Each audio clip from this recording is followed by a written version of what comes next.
Hi, I'm Jason Medal-Katz, the curator of the Autodesk Gallery. And we're here at the Autodesk Gallery at Autodesk University 2011. I wanted to give you a quick tour of some of the exhibits that we have on display. This is Bespoke Innovations, and they're creating prosthetic legs and arms for people who have lost a limb, and they're creating really highly personalized prosthetics.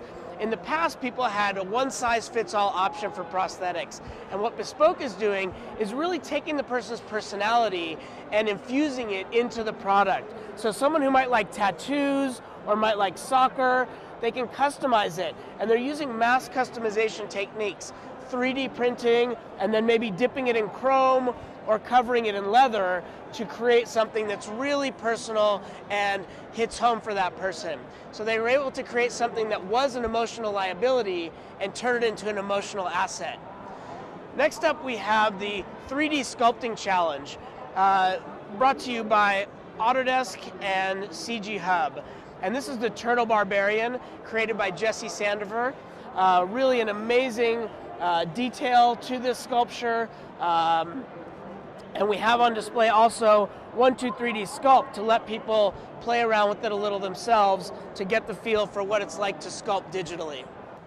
Next up, we have our Life Sciences exhibit. This is all about using digital tools for life sciences. So whether we're designing at the nanoscale or creating self-assembling structures and really designing them, is an amazing amount of research going on and tools that are being used to create synthetic biology and other things. The 3D print over there is a ribosome. It's printed at 10 million to 1 scale, the largest ribosome ever printed. So good stuff here. Next up, we have our 123D Catch photo booth.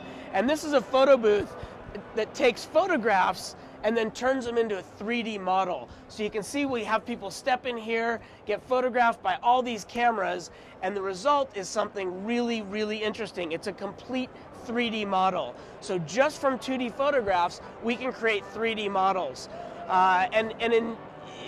For most people, you just need a single camera. We create this fancy rig just so we can do it quickly, but generally you just need one camera to create 3D models from photographs.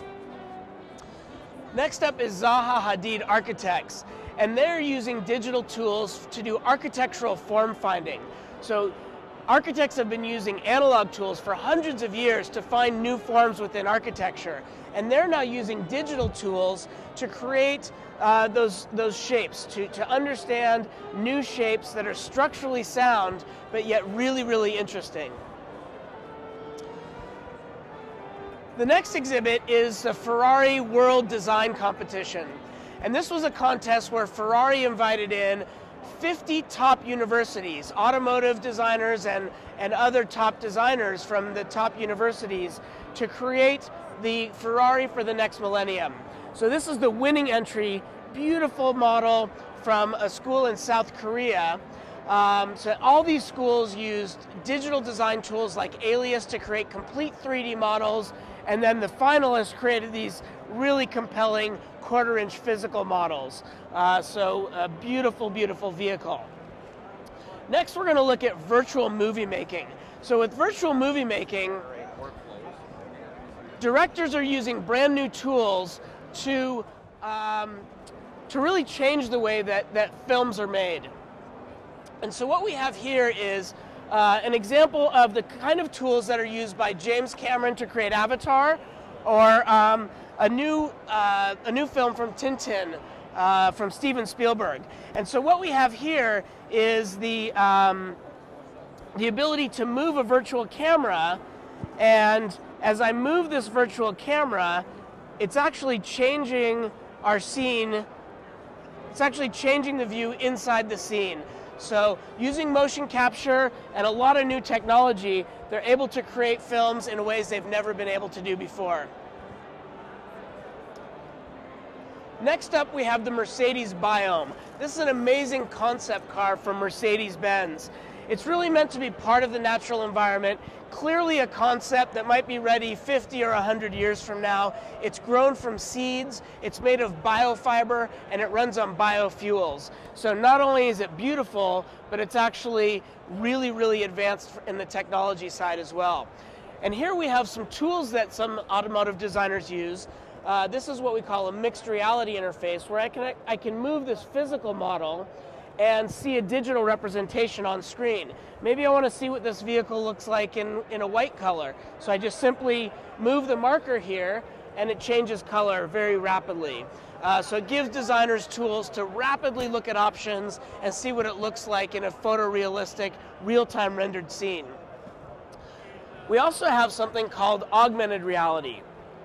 So here we have an interior model of the car, and you can see when I cover up this marker on screen, we just see the interior model still. But when the camera can see the marker, we'll actually see the exterior model on screen, superimposed over the interior model. And what's really cool is if I just hit a key on the keyboard, we can actually see on screen how the doors open up on this car. Super interesting, taking the classic Mercedes gull-wing to a whole new level. And finally, we have a whole area dedicated to the maker movement. This is material created with 123D Make, and you can, creative people can create things, 3D models, and then fabricate them with many different techniques. So here we have a waffle technique. The elephant over here is created with the paneling technique. And then finally, the chair is single axis slicing. So from within 123D Make, many different types of fabrication, and really a lot of fun. So that's a real quick look at the gallery at Autodesk University 2011.